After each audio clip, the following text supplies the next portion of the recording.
Bom dia, alunos. Hoje nós vamos fazer uma revisão para a R. Vamos começar a falar sobre fungos. Os fungos são os bolores, os cogumelos e as orelhas de pau, e também as leveduras. E temos espécies unicelulares e espécies pluricelulares. Eles são seres heterotróficos, com parede celular constituída por quitina, que é o mesmo polissacarídeo que está presente no exoesqueleto dos artrópodos. A maioria é filamentosa e seus filamentos são denominados hifas. Alguns são formados por várias hifas densamente unidas, formando os chamados micélios. Os fungos são muito importantes porque podem ser usados na fabricação de alimentos, como o exemplo é o fermento de padaria, que é o Saccharomyces cerevisiae, e também pode ser usados para a fabricação de bebidas alcoólicas e também queijos, né? Os fungos também podem ser usados no controle biológico, preferencialmente atacando pulgões, moscas, cigarrinhas e também lagartas. A vantagem de usar fungos no controle biológico é que eles não interferem em fatores essenciais e assim evitam o acúmulo de substâncias tóxicas, e eles também não poluem o ambiente nem o lençol freático. Eles são decompositores e possibilitam a reciclagem da matéria na natureza. Também os fungos são utilizados na indústria farmacêutica, produzindo antibióticos, e eles são organismos muito promissores que estão gerando cada vez mais resultados positivos. Aqui ao lado vemos uma figura de um fungo fazendo uma associação do tipo micorriza. Eles se associam às raízes de plantas leguminosas e numa reação de simbiose, de mutualismo. O fungo, como ele é um mata-borrão, ele absorve, facilita, a absorção de água e sais minerais, isso é, de seiva bruta pelas raízes das plantas, e em troca, o que a planta faz? Dá a ele alimento, carboidratos, porque o fungo é heterotrófico. E os líquens também se associam com... os fungos também se associam com as algas, formando os líquens. Há aí uma dúvida se essa associação é do tipo mutualismo, porque quando se separa o fungo da alga, a alga vive bem e o fungo não vive bem. Então, acredita-se que pode ser o chamado parasitismo equilibrado. Vamos ver agora as relações filogenéticas entre as plantas e também alguns termos novos, tá?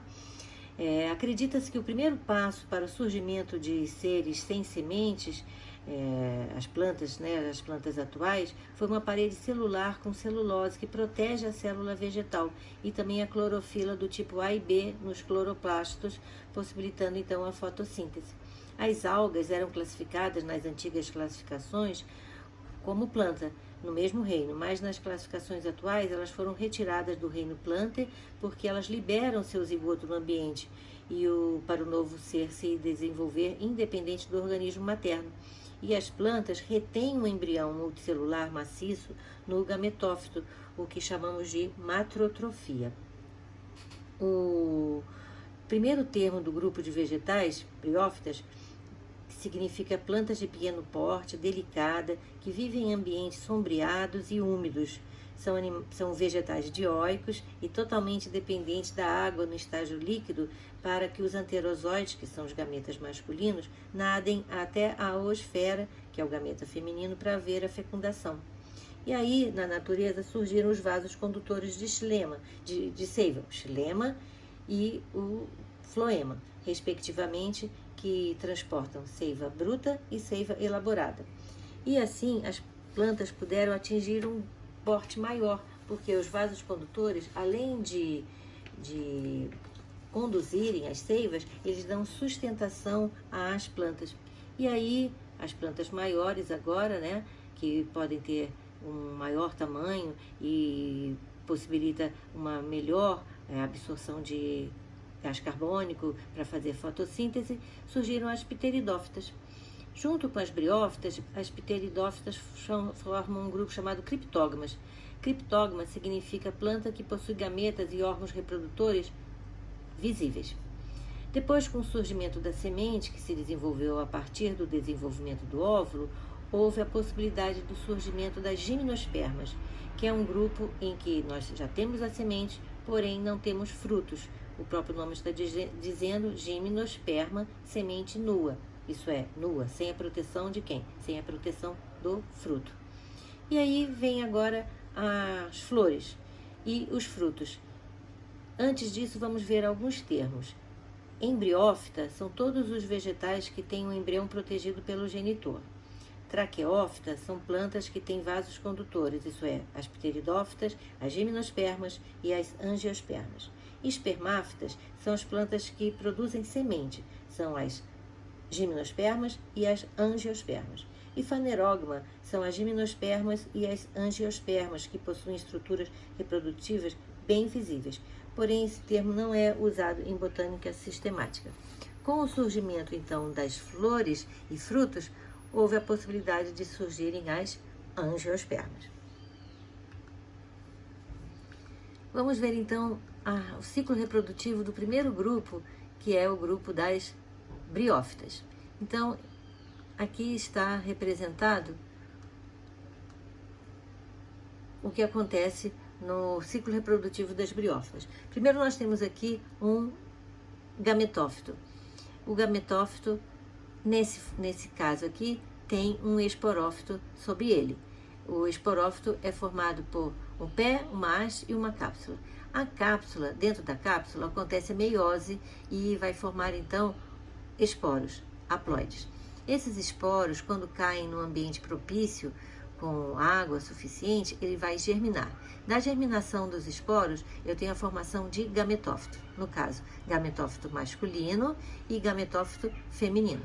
No gametófito masculino, eu tenho os anterozoides, que saem do anterídeo.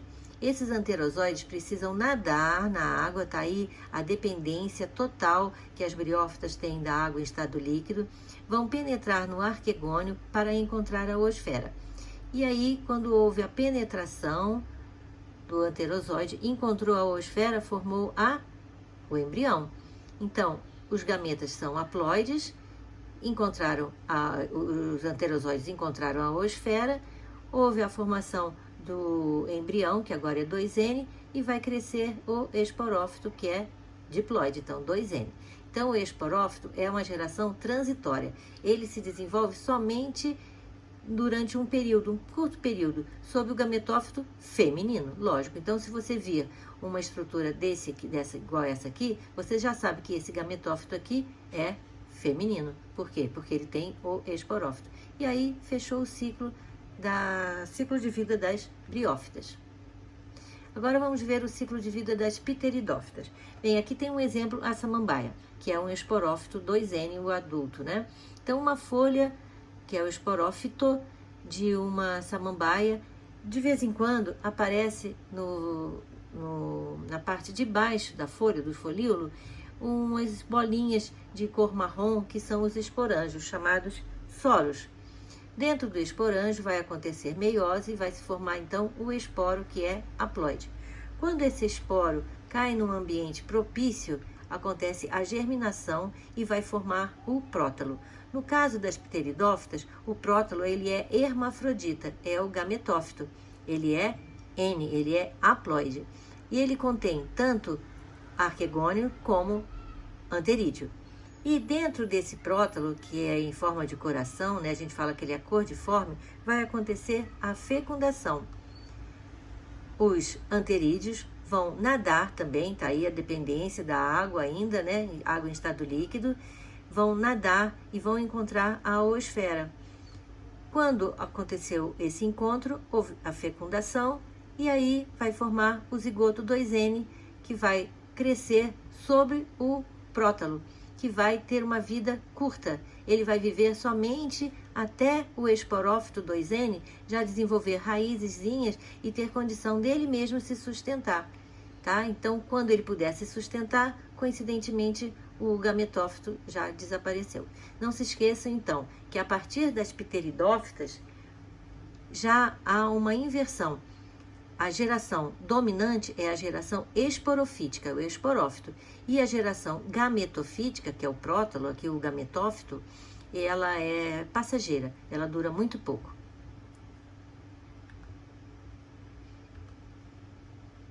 Vamos ver então o ciclo reprodutivo agora das gimnospermas.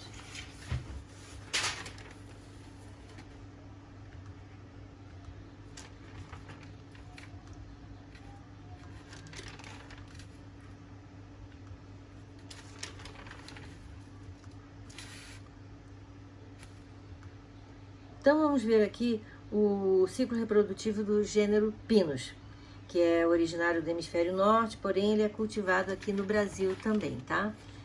Os estróbilos femininos desses pinheiros, eles são conhecidos como os pinhas, e certamente vocês conhecem de decorações natalinas, né? Uma característica do pinus é a folha em forma de agulha, que é chamada de folha acicular, que é uma adaptação para a escassez de água. Nos pinos, os microsporângios e os megasporângios, assim como a maior parte das coníferas, se formam em estróbilos separados, localizados na mesma planta. Geralmente, os microestróbilos, que é o estróbilo masculino, ficam na parte mais baixa e os megastróbilos, que são os estróbilos femininos, ficam na parte mais alta. Os microestróbilos têm de 1 a 2 centímetros e os megastróbilos podem chegar até a 20 centímetros, bem maior. Então, no início da primavera, os microsporócitos, que são as células-mãe dos grãos de pólen, estão nos microsporângios, sofrem meiose e cada um deles produz 4 micrósporos haploides. Cada micrósporo diferencia-se em um grão de pólen, que é alado e é liberado pelo microestróbilo e é carregado pelo vento até o megastróbilo, o que chamamos de anemofilia, isso é, o transporte do grão de pólen pelo vento. Aí os grãos de pólen caem entre um megasporófilo dos megastróbilos e grudam na secreção que a micrópila, que é a abertura do óvulo, produz. Quando essa secreção retrai, o grão de pólen entra no óvulo e ao entrar em contato com o nucelo, ele germina e cada um forma um tubo polínico. Depois de mais ou menos um mês da polinização, o megasporócito se divide por meiose e origina 4 células haploides. 3 degeneram e uma se transforma no megásporo funcional. E o que está acontecendo no óvulo? Estão formando os arquegônios, geralmente 2 ou 3 por óvulo. E o que está acontecendo no grão de pólen? O grão de pólen, que havia iniciado a formação do tubo polínico há 12 meses atrás, está agora nas proximidades do gametófito feminino.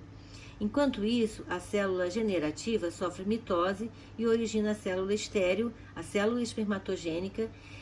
E aí, pouco antes do tubo polínico chegar ao gametófito feminino, a célula espermatogênica ou espermatógena sofre mitose e origina as 2 células espermáticas, completando o amadurecimento do gametófito masculino. Aí, mais ou menos 15 meses depois da polinização, o tubo polínico chega à aosfera e suas membranas se fundem. O conteúdo do tubo polínico penetra na aosfera, as 2 células espermáticas também. Uma degenera e a outra se funde à aosfera. Neste caso, ocorre a chamada poliembrionia, quando as oosferas dos 2 ou 3 arquigônicos são fecundados, porém apenas um embrião vai conseguir se desenvolver. Como vocês viram, todo esse processo é bem demorado, né? Passam 2 anos desde a formação dos esporângios até a liberação das sementes. O embrião é nutrido durante o seu desenvolvimento pelas células do gametófito feminino que estão ao seu redor. E uma das 3 camadas do óvulo endurece e forma a casca da semente. Aí, quando a semente estiver madura, o embrião lá dentro apresenta já primórdios da raiz, primórdios do caule e de folhas, e o cotilédon ele vai desprender no estróbilo feminino, cair no solo e germinar. E o que é a germinação?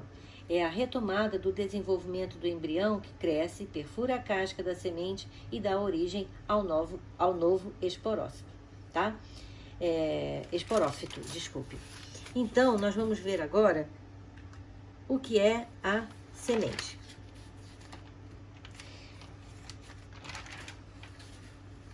A semente é a estrutura reprodutiva que se forma a partir do desenvolvimento do óvulo. Atenção que nas plantas o termo óvulo se refere a uma estrutura multicelular que é constituída por tecido diploide originário do esporófito e pelo gametófito haploide, que se desenvolve a partir do megásporo, e nos animais o termo óvulo se refere ao gameta feminino. No interior do óvulo vegetal diferencia-se a oosfera, que é o gameta feminino. Em alguns óvulos pode haver mais de uma oosfera. Nas gimnospermas, o óvulo se desenvolve a partir de uma folha fértil, o megasporófilo, igual nas selaginelas, né? A diferença é que o megasporângio das gimnospermas é envolvido por camadas de tecido do megasporófilo, que formam um integumento que é chamado de binosporângio. Nas coníferas, os megasporófilos ficam reunidos e formam os megastróbilos, os estróbilos femininos.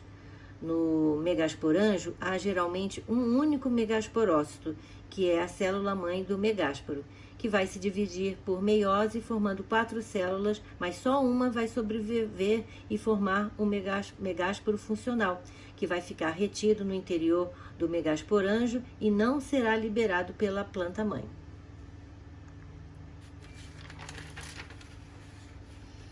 Outra importante novidade evolutiva das gimnospermas foi a conquista da independência da água em estado líquido para a fecundação. Vocês lembram que até agora os anterozoides tinham que nadar para encontrar a oosfera, não é? Nas plantas com semente, o gametófito masculino parcialmente desenvolvido, que é denominado grão de pólen, é transferido pelo ar para perto do gametófito feminino, que está no interior do óvulo. Essa transferência é denominada polinização, e nas gimnospermas acontece geralmente pelo vento, que é denominado anemofilia. A polinização das gimnospermas consiste na chegada do grão de pólen à micrópila do óvulo, que é a abertura do óvulo, né? A micrópila. Quando o grão de pólen chega à micrópila, forma-se um tubo polínico por meio do qual o gameta masculino atinge a oosfera fecundando-a. A formação do tubo polínico é estimulada por substâncias presentes na micrópila. Então, esse é o ciclo de vida das gimnospermas. Vamos ver agora o ciclo de vida das angiospermas.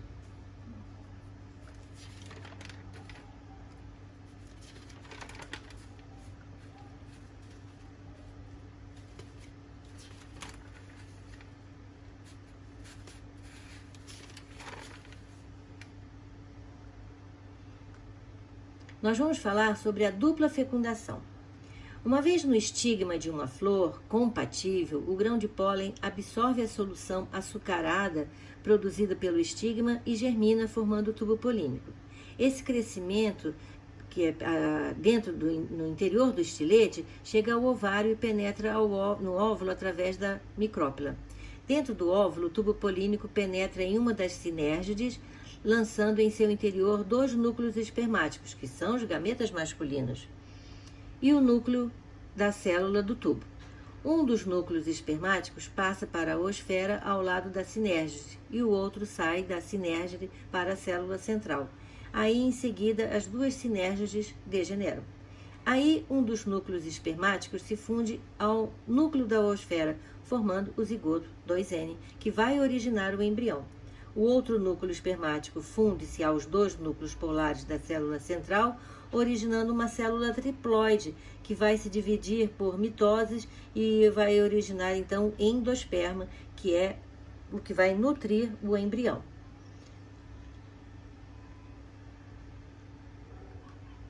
Então, esse é o ciclo reprodutivo das angiospermas e a formação da semente. Agora vamos ver as partes de uma flor de angiosperma. A flor é um ramo especializado em que há folhas férteis com esporângios ou esporófilos. O ramo que contém a flor é denominado pedicelo. No pedicelo há o receptáculo floral, que é a parte do ramo floral em que se encaixam diversos tipos de folhas especializadas, que são os elementos florais. Os elementos florais que produzem esporângios, isto é, os esporófilos, são os carpelos, os megasporófilos, que formam os óvulos, e os estames, os microsporófilos. que formam os grãos de pólen. O conjunto de carpelos é denominado gineceu e o conjunto de estames é denominado androceu. Além dos elementos florais férteis, a maior parte das flores tem também elementos estéreis, que são as pétalas, cujo conjunto é denominado de corola, e as sépalas, cujo conjunto forma o cálice. O cálice e a corola constituem o perianto. Geralmente as pétalas são delicadas e coloridas e as sépalas são mais espessas e menores e de cor verde. Em algumas espécies, porém, pétalas e sépalas se assemelham na cor e também na textura e são denominadas sépalas. A flor tem elementos florais denominados férteis. São os estames, que são os microsporófilos, e os carpelos, que são os megasporófilos. Estame é um microsporófilo constituído por uma haste, o filete, que sustenta uma estrutura com lóbulos, que é chamado antera. A antera contém em seu interior 4 microsporângios, os androsporângios, denominados sacos polínicos. Dentro dos sacos polínicos formam-se os microsporócitos, que são as células mãe dos grãos de pólen.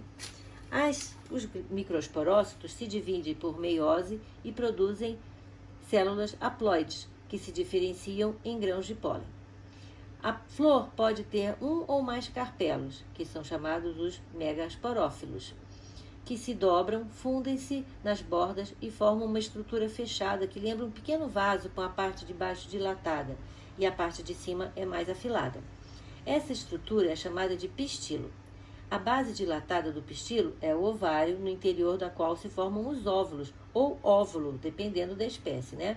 E a parte de cima é chamado estilete, por onde o tubo polínico vai penetrar em direção ao ovário durante a fecundação. Na ponta superior do estilete temos o estigma, onde cairão os grãos de pólen durante a polinização. O estigma muitas vezes produz uma substância assim meio grudentinha, para evitar que o grão de pólen, quando cai ali, que ele escorregue, então para segurar o grão de pólen ali. Os óvulos das angiospermas, como nós vimos nas gimnospermas, também são constituídos pelo megasporângio revestido por tegumento. A região do ovário, a partir da qual se forma o óvulo, onde ele permanece unido até a maturidade, por analogia, nós vamos chamar de placenta. Agora vamos falar sobre polinização. Antes da polinização propriamente dita, acontece um fenômeno chamado de deiscência, que consiste na abertura das anteras com a liberação dos grãos de pólen. A polinização é o transporte do grão de pólen até o estigma da própria flor ou de uma outra flor. Essa pode ser realizada pelo vento, que a gente chama de anemofilia, ou por insetos, no caso de entomofilia, por pássaros, ornitofilia, por morcegos, quiropterofilia, pela água, hidrofilia, ou mesmo pelo homem, quando a gente usa procedimentos artificiais para a polinização de espécies cultivadas, né? Esses todos são chamados de agentes polinizadores.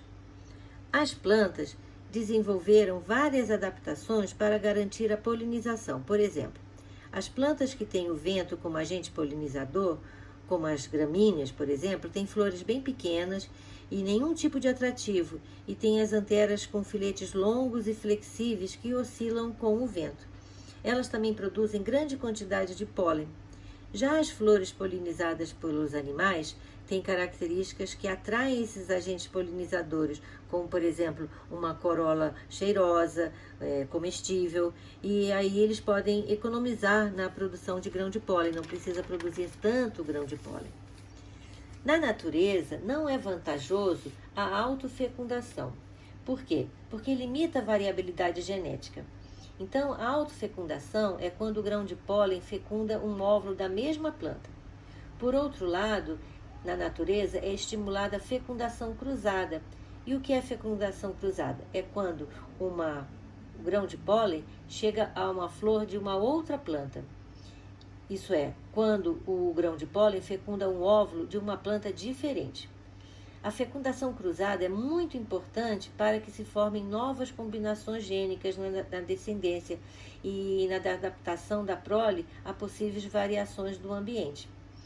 Nós podemos citar vários mecanismos que a planta usa para evitar a autofecundação, como, por exemplo, a dicogamia, que é o amadurecimento dos estames e ovários em épocas diferentes, ou quando os estames amadurecem primeiro, chamamos de prototandria, e quando os pistilos amadurecem primeiro, chamamos de progonia.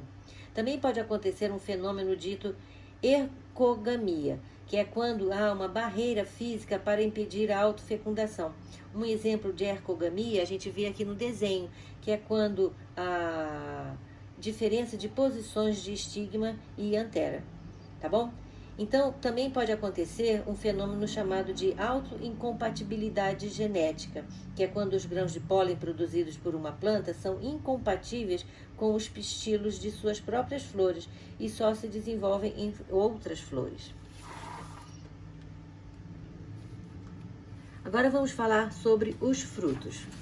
O fruto é o resultado do desenvolvimento do ovário após a fecundação e sua formação é desencadeada por hormônios geralmente liberados pela semente. Quando o grão de pólen chega ao estigma de uma flor e forma o tubo polínico que penetra através do estilete e chega à micrópila do óvulo para fecundar a oosfera pelo núcleo espermático, está dado o primeiro passo para a formação do fruto, pois a estrutura que guarda o óvulo, o ovário, agora vai guardar as sementes, o fruto. Os frutos, nós podemos falar de frutos partenorcárpio, por exemplo. São formados a partir do ovário sem que tenha ocorrido a fecundação, portanto, não formam sementes, porque não se desenvolvem os óvulos. São exemplos a banana, o limão Tahiti e a laranja baiana. A banana que nós comemos, ela não sofreu fecundação, ela é produzida através de reprodução chamada vegetativa. Nós podemos também falar em pseudofrutos, que são algumas espécies que, além do ovário, outras partes da flor também crescem após a fecundação e podem se tornar comestíveis. São exemplos de pseudofruto o caju, em que o fruto verdadeiro é a parte dura, que ela é a gente chama de castanha, né? E a parte suculenta, comestível do caju, se origina do desenvolvimento do pedicelo da flor. Outro exemplo de pseudofruto são a maçã e a pera, onde o verdadeiro fruto é a parte central endurecida, que a gente geralmente joga fora, né? Dentro do qual se encontram as sementes. As partes suculentas e comestíveis são resultado do desenvolvimento do receptáculo floral.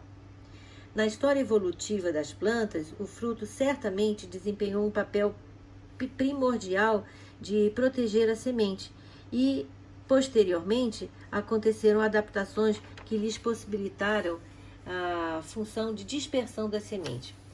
E assim também das espécies, né? Possibilitando a chegada a lugares distantes da planta-mãe.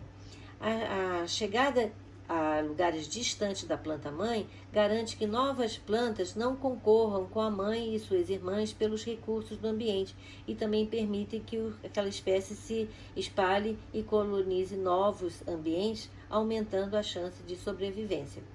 Também o acúmulo de açúcares, o fato de terem se tornado coloridos e muitas vezes perfumados, e assim eles atraem animais e também o homem, que ao comer o fruto libera as sementes e as dispersam pelo ambiente, o que chamamos de zoocoria. Então, há muitos frutos que têm apêndices também, que se aderem a pelos ou às penas dos animais, que desempenham assim o papel de disseminá-los, como o picão. E há ainda frutos que são adaptados à dispersão pela água, como por exemplo o caso do coco da Bahia, onde o mesocarpo é fibroso e retém ar, e assim possibilita a sua flutuação, tá bom? Então nós vimos agora nós vamos ver agora um quadro muito importante. Voltando lá ao quadro que vocês tiveram em acesso, não esqueçam de estudar por aquele quadro está resumindo tudo de planta. Então aquele quadro ficou muito legal e você deve sempre pesquisar naquele quadro, recorrer àquele quadro para que você tenha um resumo muito legal de botânica, tá bom? E também não se esqueça de olhar o glossário. Boa prova!